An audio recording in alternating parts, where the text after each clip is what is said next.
आज जो anonymous classes class 8 का सूक्ष्म जीव का दूसरा पार्ट है उसका हम आज अध्ययन करेंगे, जिसमें हम ये देखेंगे कि सूक्ष्म जीव हमारे मित्र ये क्लास 8 के अंदर एनोनिमस की दृष्टि से भी महत्वपूर्ण है और उन विद्यार्थियों के लिए भी महत्वपूर्ण है जो क्लास 8 में अच्छे नंबर और मार्क्स लाना चाहते हैं। ये सीधा प्रश्न आता है कि सूक्ष्म जीव आखिर हमारे मित्र कैसे हैं। तो मित्र इसलिए हैं मेरे प्यारे विद्यार्थियों क्योंकि सूक्ष्म जीव किस प्रकार से हमें फायदा पहुंचाते हैं उनके बारे में हम अध्ययन करेंगे।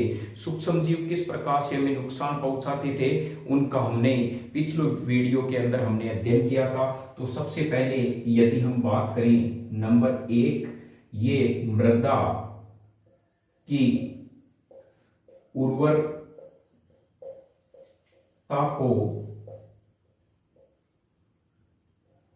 को बढ़ाते हैं, यानी जो मिट्टी की उर्वर क्षमता है उसको बढ़ाते हैं। कैसे बढ़ाते हैं? जो ये सूक्ष्म जीव जो होते हैं, सूक्ष्म जीव अर्थात हम कहें जीवाणु, ये क्या करते हैं? जो फलीदार पौधे होते हैं, ये पौधा है, इसकी जड़ें में जो गांठ पाई जाती है, इन गांठों की गुहिका में राइजोबियम जीवाणु पाया जाता है। कौन सा जीवाणु पाया जाता है? राइजोबियम जीवाणु पाया जाता है। ये राइजोबियम जीवाणु करता क्या है? ये राइजोबियम जीवाणु नाइट्रोजन के जो यौगिक होते हैं उनको किस में बदलता है? नाइट्रेट में बदलता है। ये राइजोबियम जीवाणु नाइट्रोजन के यौगिक को किस में बदलता है? नाइट्रेट में।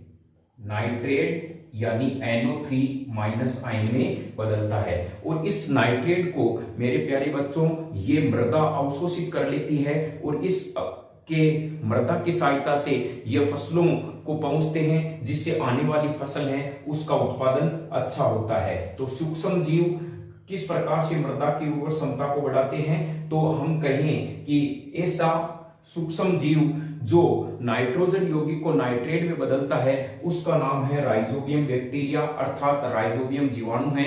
ये क्या करता है? नाइट्रोजन के यौगिक को किस में कन्वर्ट करता है? नाइट्रेट में कन्वर्ट करता है। और ये पाया कहाँ जाता है? फलीदार पौधों की जड़ों में पाया जाता है। जैसे हम कहीं मूंग है, गंवार है, मोठ है, इनके फलीदार पौधों की जड़ों में ये राइजोबियम जीवाणु पाया जाता है। अब देखिए नुकसान कैसे होता है। जैसे हम खेती के अंदर यदि कीटनाशक का प्रयोग करते हैं तो ये राइजोबियम जीवाणु हैं वो नष्ट हो जाते हैं, जिससे क्या होती है कि जो हमारी मृदा की उर्वर क्षमता है उसमें भी धीरे धीरे कमी आती है।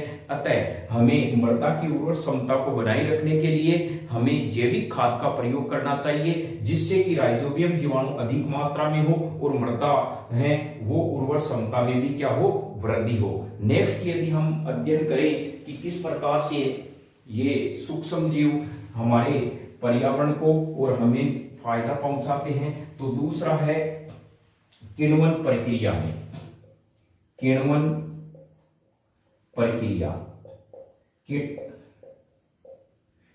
प्रक्रिया का मतलब क्या होता है? किण्वन का अर्थ होता है कि जब हम गन्ने की श्रृंखला से एल्कोहल अर्थात शराब का उत्पादन करते हैं तो इस प्रक्रिया को कहते हैं किण्वन। और ये किण्वन प्रक्रिया किसकी सहायता से होती है? तो हम कहेंगे गन्ने की श्रृंखला से एल्कोहल का उत्पादन क्या कहलाता है? किण्वन कहलाता है। और ये जो किण्वन प्रक्रिया होती है वो किसकी उपस्थिति में संपन्न होती है? यीस्ट की उपस्थिति में संपन्न होती है। अर्थात यीस्ट एक प्रकार से कवक है, इसकी उपस्थिति में गन्ने की जो श्रृंखला है वो एल्कोहल में का निर्माण करते हैं। किण्वन प्रक्रिया में ध्यान रखें ये वायु के अनुपस्थिति में होती है और इसमें कौन सी गैस बाहर निकलती है, CO2 गैस बाहर निकलती है, अर्थात कार्बन डाइऑक्साइड गैस बाहर निकलती है। गन्ने में एक्चुअल में जो श्रृंखला है इसे इक्षु श्रृंखला कहा जाता है, यानी हम कहें कि इस श्रृंखला को इन्वर्टेज एंजाइम जो है वो कन्वर्ट करते हैं और इन्वर्टेज जो एंजाइम होते हैं उसके बाद में ये एक जाइमेज एंजाइम होता है वो एथेनॉल को में कन्वर्ट करने के काम आता है। इसमें दो प्रकार के एंजाइम काम में आते हैं किण्वन प्रक्रिया के अंदर, एक इन्वर्टेज एंजाइम, एक जाइमेज एंजाइम है। वो क्या करते हैं, गन्ना की श्रृंखला को एल्कोहल में बदलने का कार्य करते हैं। नेक्स्ट यदि हम तीसरा इसका उपयोग देखें, सूक्ष्म जीव हमारे लिए किस प्रकार से उपयोगी हैं, तो ब्रेड के उत्पादन में, जो नंबर 3 है ब्रेड के उत्पादन में।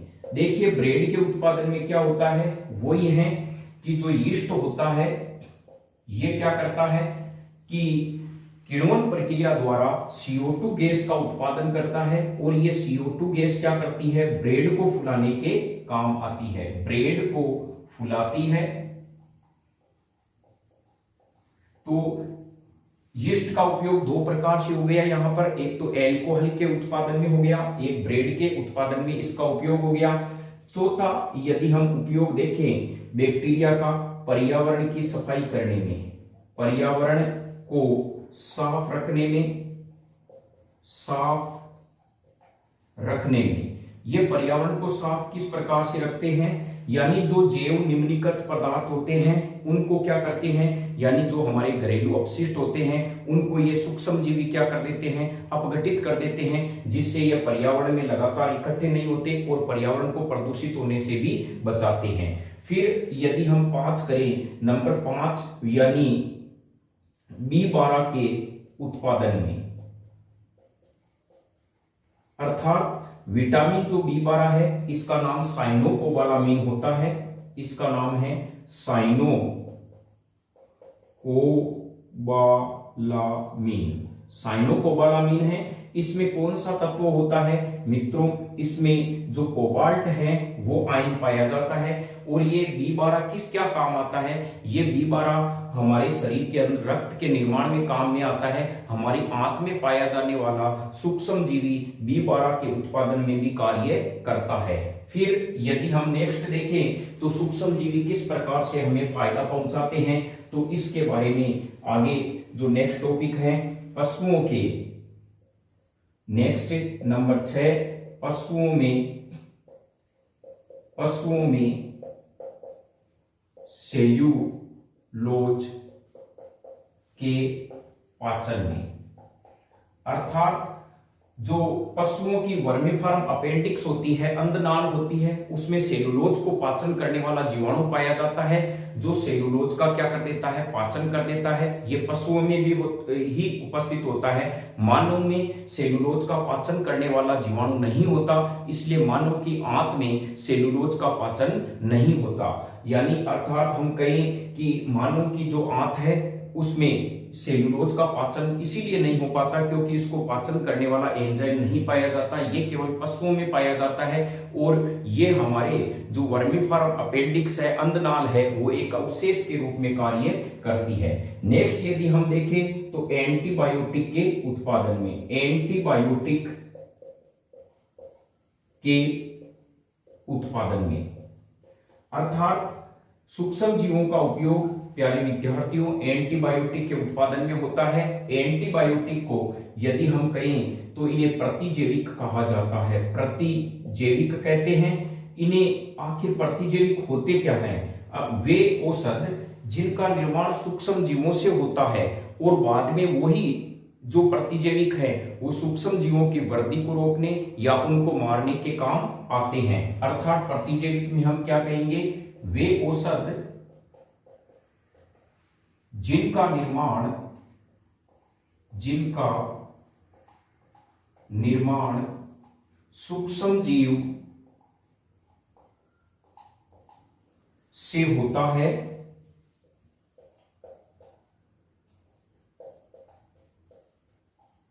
तथा पुनः सूक्ष्म जीव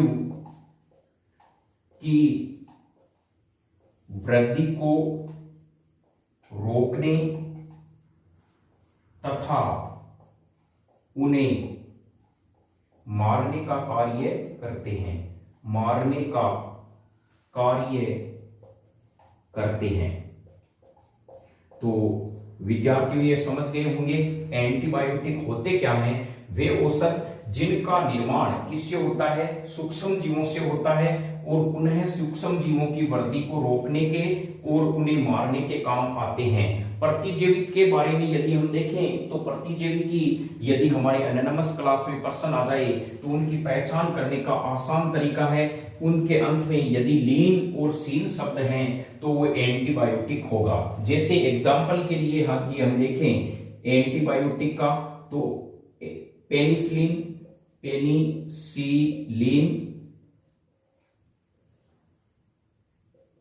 टेट्रासाइक्लिन,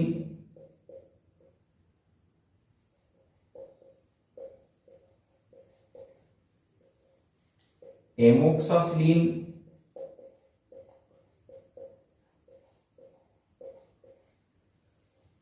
एरिथ्रोमाइसिन,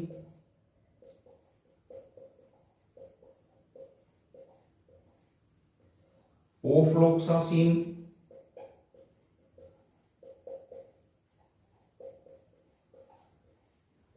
टेरामाइसिन,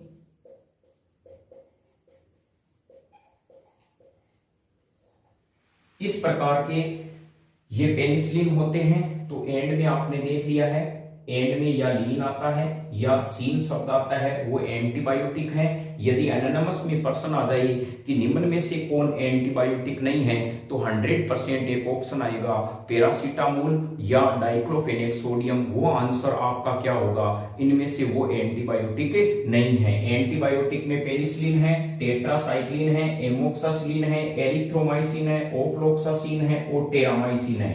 तो मैं आपके आगे के ज्यादा नॉलेज के लिए आपको ये बता दूं, एरिथ्रोमाइसिन का प्रयोग किसके लिए किया जाता है, गले में यदि कोई खराश हो तो इसके लिए एरिथ्रोमाइसिन का प्रयोग किया जाता है। तमाम इन एंटीबायोटिक का प्रयोग वहां किया जाता है जहां हमें कोई बैक्टीरियल इन्फेक्शन होता है। और सबसे बड़ी बात यह है कि इस पेनिसिलिन की खोज सबसे पहले बनाया गया पेनिसिलिन है, जो सबसे पहला एंटीबायोटिक है वो पेनिसिलिन बनाया गया था 1929 के अंदर अलेक्जेंडर फ्लेमिंग ने पेनिसिलियम नोटेटम से बनाया था। पेनिसिलियम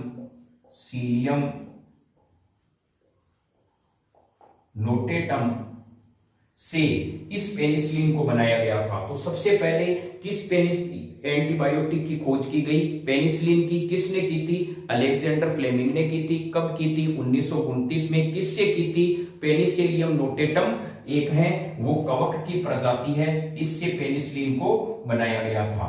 तो ये सूक्ष्म जीवी क्या करते हैं, इस प्रकार से हमारे पर्यावरण में और हमारी रक्षा करते हैं। तो हम कह सकते हैं कि सूक्ष्म जीवी क्या है, हमारे मित्र हैं। ये वीडियो आपके शायद समझ में पूरी तरह से आ गया होगा। कल हम नेक्स्ट अध्ययन में यह करेंगे कि सूक्ष्म जीवी किस प्रकार से विषाक्त का कार्य करते हैं। और नेक्स्ट जो टॉपिक है उसमें एक तो विषाक्त के बारे में अध्ययन करेंगे, एक खाद्य परिरक्षण के बारे में अध्ययन करेंगे और एक नाइट्रोजन चक्र क्या होता है उसके बारे में अध्ययन करेंगे। और ये दूसरा चैप्टर वो पूरी तरह से समाप्त हो जाएगा। उसके बाद में इनमें जितने भी एनाटॉमस के अंदर दूसरे पार्ट में प्रश्न आए हैं उनका भी हम अध्ययन करेंगे। तो देखते रहिए लगातार। धन्यवाद।